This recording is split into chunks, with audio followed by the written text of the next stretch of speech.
কি মুঠো মুঠো গ্যাসের ট্যাবলেট খাচ্ছেন বাড়িতে? নিজেই ভেবে নিলেন গ্যাস হয়েছে, অ্যাসিড হয়েছে, বাজার চলতি ওষুধ কিনে খেয়ে নিলেন। একদম করবেন না। শুনুন ডাক্তারবাবু তার বই কিছু রোগ কিছু কথাতে কি পরামর্শ দিয়েছে। আসুন জেনে নেওয়া যাক। নমস্কার, আমি সঞ্চিতা দে। ধারাবাহিকভাবে পাঠ প্রতিক্রিয়া দিয়ে চলেছি কিছু রোগ কিছু কথা বইয়ের সাথে। থাকুন, অনেক আলোচনায় সমৃদ্ধ হবেন এবং অনেক কিছু জানতে পারবেন। আজকের আলোচনার বিষয় গত পর্বে হয়ে গেছে, আজকে সেটা নিয়েই একটু ধরে আলোচনা করব। গ্যাস নিয়ে চিন্তা ভাবনা।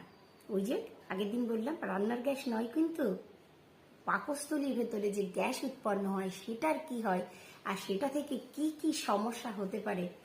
আসুন আমরা আলোচনায় সমৃদ্ধ হই।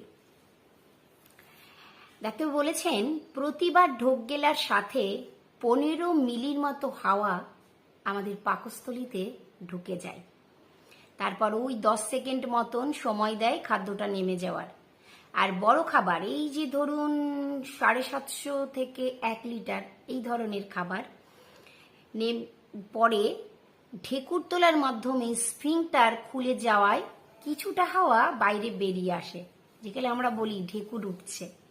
আর কিছুটা খাদ্যবস্তুও উঠে আসার সম্ভাবনা থাকে এই সময়। স্ফিংটারের এই কাজকর্মের সামঞ্জস্য না থাকলে পাকস্থলী থেকে খাদ্যবস্তু ও অ্যাসিড খাদ্যনালীতে ঢুকতে শুরু করে দেয়। আজকের আলোচনার বিষয়বস্তু গার্ড। আচ্ছা, ডাক্তারবাবু বলেছেন তা না হয় গলাটা একটু আধটু ভিজলো, তাতে এমন কি ক্ষতি? কি হয় একটা লিস্ট ধরিয়ে দেওয়া যাক।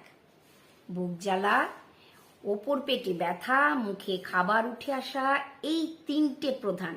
এছাড়া খেতে গেলেই কষ্ট, গলার স্বর বদল হয়ে যাওয়া, ক্রনিক কাশি, দাঁতের ক্ষয়, বিভিন্ন রকমের সমস্যা হতে পারে।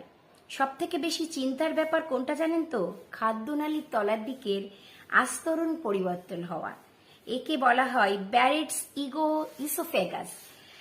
এইগুলোর রোগীদের উপসর্গ খুব একটা বেশি থাকে না।